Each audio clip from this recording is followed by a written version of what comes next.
2 সপ্তাহের যুদ্ধবিরতি ঘোষণা দিয়ে রণক্ষেত্র থেকে আলোচনার টেবিল পর্যন্ত পৌঁছায় যুক্তরাষ্ট্র ইরান।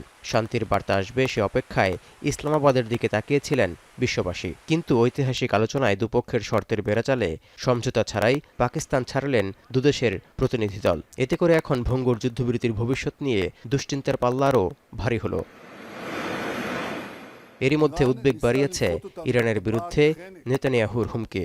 কারণ বৈঠকের দিন শনিবার মধ্যপ্রাচ্যের ম্যাপ নিয়ে তিনি বলেন, ইরানের বিরুদ্ধে ইসরায়েলের লড়াই এখনও শেষ হয়নি। এমনকি মধ্যপ্রাচ্যে থাকা তেহরানের মিত্র শক্তিগুলোর বিরুদ্ধেও যুদ্ধ অব্যাহত থাকবে বলে জানান নেতানিয়াহু।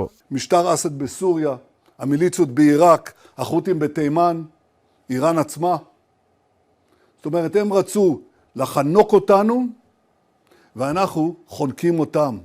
הם איימו עלינו בהשמדה והם עכשיו נלחמים לשרוד. אנחנו הכינו בהם, יש לנו עוד מה לעשות. সামাজিক যোগাযোগ মাধ্যম এক্সে দেয়া এক পোস্টে আর হুঁশিয়ারি দিয়েছেন ইসরায়েলের সরকার প্রধান, যেখানে তুর্কি প্রেসিডেন্ট এরদোয়ানের বিরুদ্ধে ইরানকে সহযোগিতা করার এবং কুর্দি নাগরিকদের উপর গণহত্যা চালানোর অভিযোগ আনেন। ইসরায়েলি নেতার এমন মন্তব্যে মধ্যপ্রাচ্য জুড়ে নতুন সংকট তৈরির শঙ্কা প্রকট হচ্ছে।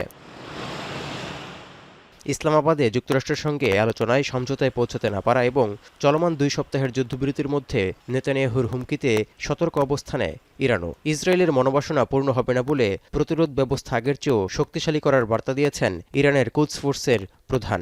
আর সশস্ত্র বাহিনী ট্রিগারে আঙুল রেখেছে বলে কড়া হুঁশিয়ারি দিয়েছেন ইরানের পররাষ্ট্র মন্ত্রণালয়ের মুখপাত্র ইসমাইল বাঘাই।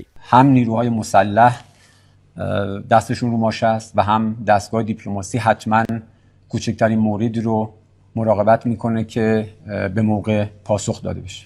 এদিকে 2 সপ্তাহের যুদ্ধবিরতিতে ইরানের উপর হামলা বন্ধ থাকলেও লেবাননে হামলা অব্যাহত রেখেছে ইসরায়েল। এর জেরে হরমুজ প্রণালীতে ইরানি অবরোধের অবসান ঘটেনি, যে কারণে বিশ্বব্যাপী জ্বালানি সরবরাহের বড় বিঘ্ন ঘটছে। কমছে না জ্বালানি সংকটের তীব্রতা।